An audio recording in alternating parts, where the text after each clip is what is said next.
Bonsoir. Ce soir, je vous propose la lecture d'un conte de Maupassant.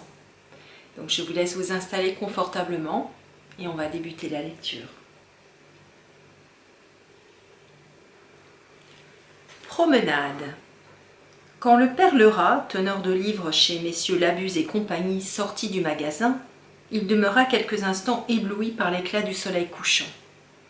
Il avait travaillé tout le jour, sous la lumière jaune du bec de gaz, au fond de l'arrière-boutique, sur la cour étroite et profonde comme un puits. La petite pièce où, depuis 40 ans, il passait ses journées, était si sombre que, même dans le fort de l'été, c'est à peine si on pouvait se dispenser de l'éclairer de 11h à 3h. Il y faisait toujours humide et froid, et les émanations de cette sorte de fosse où s'ouvrait la fenêtre entraient dans la pièce obscure, l'emplissaient d'une odeur moisie et d'une puanteur d'égout. Monsieur Lerat, depuis 40 ans, arrivait chaque matin à 8h dans cette prison, et il y demeurait jusqu'à 7h du soir, courbé sur ses livres, écrivant avec une application de bon employé. Il gagnait maintenant 3000 francs par an, ayant débuté à 1500 francs. Il était demeuré célibataire, ses moyens ne lui permettant pas de prendre femme, et n'ayant jamais joui de rien, il ne désirait pas grand-chose. De temps en temps, cependant, las de sa besogne monotone et continue, il formulait un vœu platonique. « Christi, si j'avais 5000 livres de rente, je me la coulerais douce. » Il ne se l'était jamais coulée douce, d'ailleurs, n'ayant jamais eu que ses appointements mensuels. Sa vie s'était passée sans événements, sans émotion et presque sans espérance. La faculté des rêves que chacun porte en soi ne s'était jamais développée dans la médiocrité de ses ambitions. Il était entré à 20 ans et 1 an chez messieurs Labuse et compagnie, et il n'en était plus sorti. En 1856, il avait perdu son père, puis sa mère en 1859, et depuis lors, rien qu'un déménagement en 1868, son propriétaire ayant voulu l'augmenter. Tous les jours, son réveil matin, à 6h précises, le faisait sauter du lit par un effroyable bruit de chaîne qu'on déroule. 2 fois, cependant, cette mécanique s'était détraquée, en 1866 et en 1874, sans qu'il eût jamais su pourquoi. Il s'habillait, faisait son lit, balayait sa chambre, époussetait son fauteuil et le dessus de sa commode. Toutes ces besognes lui demandaient 1h30. Puis il sortait, achetait un croissant à la boulangerie Lahure, dont il avait connu 11 patrons différents sans qu'elle perdît son nom, et il se mettait en route en mangeant ce petit pain. Son existence tout entière s'était donc accomplie dans les 3 bureaux sombres tapissés du même papier. Il y était entré jeune, comme aide de M. Brumand, et avait le désir de le remplacer. Il l'avait remplacé et n'attendait plus rien. Toute cette moisson de souvenirs que font les autres hommes dans le courant de leur vie, les événements imprévus, les amours douces ou tragiques, les voyages aventureux, tous les hasards d'une existence libre, lui étaient demeurés étrangers. Les jours, les semaines, les mois, les saisons, les années s'étaient ressemblés. À la même heure, chaque jour, il se levait, partait, arrivait au bureau, déjeunait, s'en allait, dînait, et se couchait sans que rien eût jamais interrompu la régulière monotonie des mêmes actes, des mêmes faits et des mêmes pensées.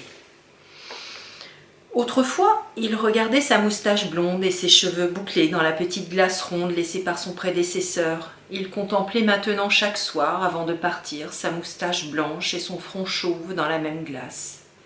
40 ans s'étaient écoulés, longs et rapides, vide comme un jour de tristesse et pareil comme les heures d'une mauvaise nuit. 40 ans dont il ne restait rien, pas même un souvenir, pas même un malheur depuis la mort de ses parents. Rien.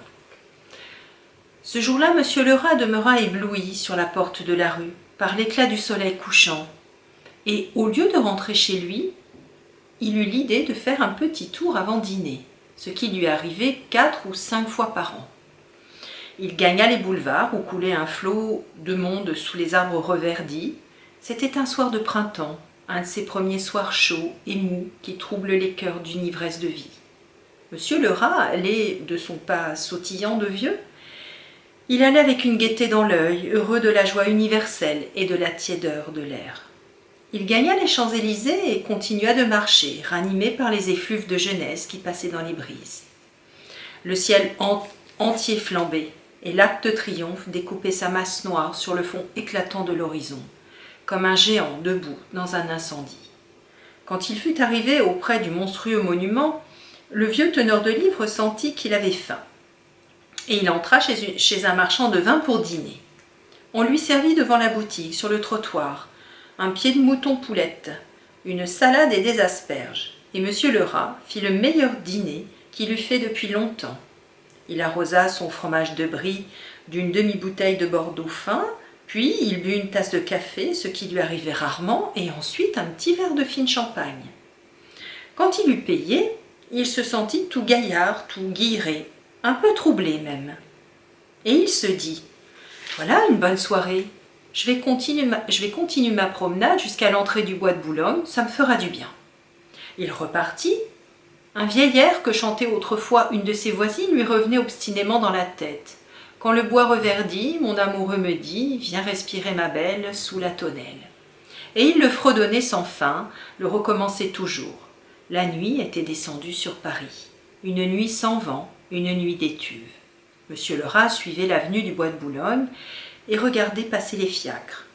Ils arrivaient avec leurs yeux brillants, l'un derrière l'autre, laissant voir une seconde un couple enlacé, la femme en robe claire et l'homme vêtu de noir. C'était une longue procession d'amoureux promenés sous le ciel étoilé et brûlant. Il en venait toujours, toujours. Ils passaient, allongés dans les voitures, muets, serrés l'un contre l'autre, perdus dans l'hallucination, dans l'émotion du désir, dans le frémissement de l'étreinte prochaine. L'ombre chaude semblait pleine de baisers qui voltaient, flottaient. Une sensation de tendresse alanguissait l'air, le faisait plus étouffant. Tous ces gens enlacés, tous ces gens grisés de la même attente, de la même pensée faisaient courir une fièvre autour d'eux. Toutes ces voitures pleines de caresses jetaient sur leur passage comme une émanation subtile et troublante. Monsieur le rat, un peu las, à la fin de marcher, s'assit sur un banc pour regarder défiler ces fiacres chargés d'amour. Et presque aussitôt, une femme arriva près de lui et prit place à son côté. « Bonjour, mon petit homme, dit-elle. » Il ne répondit point. Elle reprit. « Laisse-toi aimer, mon chéri, tu verras que je suis bien gentil. » Il prononça. « Vous vous trompez, madame. » Elle passa un bras sous le sien. « Allons, ne fais pas la bête, écoute. » Il s'était levé et il s'éloigna le cœur serré. 100 pas plus loin, une autre femme l'abordait. « Voulez-vous vous asseoir un moment près de moi, mon joli garçon ?» Il lui dit « Pourquoi faites-vous ce métier-là » Elle se planta devant lui et la voix changée, rauque, méchante. « Nom de Dieu, ce n'est toujours pas pour mon plaisir. » Il insista d'une voix douce. « Alors qu'est-ce qui vous pousse ?» Elle grogna. « Faut bien qu'on vive, cette malice. » Et elle s'en alla en chantonnant. Monsieur le rat demeurait effaré. D'autres femmes passaient près de lui, l'appelaient, l'invitaient. Il lui semblait que quelque chose de noir s'étendait sur sa tête, quelque chose de navrant. Et il s'assit de nouveau sur un banc. Les voitures couraient toujours. « J'aurais mieux fait de ne pas venir ici, pensa-t-il, me voilà tout chose, tout dérangé. » Il se mit à penser à tout cet amour, vénal ou passionné, à tous ces baisers, payés ou libres, qui défilaient devant lui. L'amour. Il ne le connaissait guère. Il n'avait eu dans sa vie que 2 ou 3 femmes, par hasard, par surprise, ses moyens ne lui permettant aucun extra. Et il songeait à cette vie qu'il avait menée, si différente de la vie de tous, à cette vie si sombre, si morne, si plate, si vide. Il y a des êtres qui n'ont vraiment pas de chance, et tout d'un coup, comme si un voile épais se fût déchiré, il aperçut la misère, l'infini, la monotone misère de son existence, la misère passée, la misère présente, la misère future. Les derniers jours pareils aux premiers, sans rien devant lui, rien derrière lui, rien autour de lui, rien dans le cœur, rien nulle part. Le défilé des voitures allait toujours. Toujours il voyait paraître et disparaître dans le rapide passage du fiacre découvert les 2 êtres silencieux et enlacés. Il lui semblait que l'humanité tout entière défilait devant lui, grise de joie, de plaisir, de bonheur. Et il était seul à le regarder, seul, tout à fait seul. Il serait encore seul demain, seul toujours, seul comme personne n'est seul. Il se leva, fit quelques pas et brusquement fatigué, comme s'il venait d'accomplir un long voyage à pied, il se rassit sur le banc suivant. Qu'attendait-il, qu'espérait-il? Rien. Il pensait qu'il doit être bon quand on est vieux, de trouver en rentrant au logis des petits-enfants qui babillent. Vieillir est doux quand on est entouré de ces êtres qui vous doivent la vie, qui vous aiment, vous caressent, vous disent ces mots charmants et niais qui réchauffent le cœur et consolent le tout. Et songeant à sa chambre vide, à sa petite chambre propre et triste, où jamais personne n'entrait que lui, une sensation de détresse lui étreignit l'âme. Elle lui apparut, cette chambre plus lamentable encore que son petit bureau. Personne n'y venait, personne n'y parlait jamais. Elle était morte, muette, sans écho de voix humaine. On dirait que les murs gardent quelque chose des gens qui vivent dedans, quelque chose de leur allure, de leur figure, de leurs paroles. Les maisons habitées par des familles heureuses sont plus gaies que les demeures des misérables. Sa chambre était vide de souvenirs comme sa vie.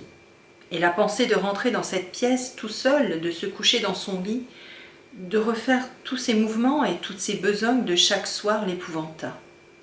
Et comme pour l'éloigner davantage de ce logis sinistre et du moment où il faudrait y revenir, il se leva et, rencontrant soudain la première allée du bois, il entra dans un taillis pour s'asseoir sur l'herbe. Il entendit autour de lui, au-dessus de lui, partout, une rumeur confuse, immense, continue, faite de bruits innombrables et différents, une rumeur sourde, proche, lointaine, une vague et énorme palpitation de vie, le souffle de Paris, respirant comme un être colossal. Le soleil déjà haut versait un flot de lumière sur le bois de Boulogne. Quelques voitures commençaient à circuler et les cavaliers arrivaient gaiement. Un couple allait au pas dans une allée déserte. Tout à coup, la jeune femme, levant les yeux, aperçut dans les branches quelque chose de brun. Elle leva la main, étonnée, inquiète. « Regardez, qu'est-ce que c'est ?» Puis, poussant un cri, elle se laissa tomber dans les bras de son compagnon, qui dut la déposer à terre. Les gardes, appelés bientôt, décrochèrent un vieil homme pendu au moyen de ses bretelles. On constata que le décès remontait à la veille au soir. Les papiers trouvés sur lui révélèrent qu'il était teneur de livres chez messieurs Labuse et compagnie, et qu'il se nommait Laura. On attribua la mort à un suicide dont on ne put soupçonner les causes, peut-être un accès subit de folie. Voilà, je vous retrouve très bientôt pour une prochaine lecture. Merci, bonsoir.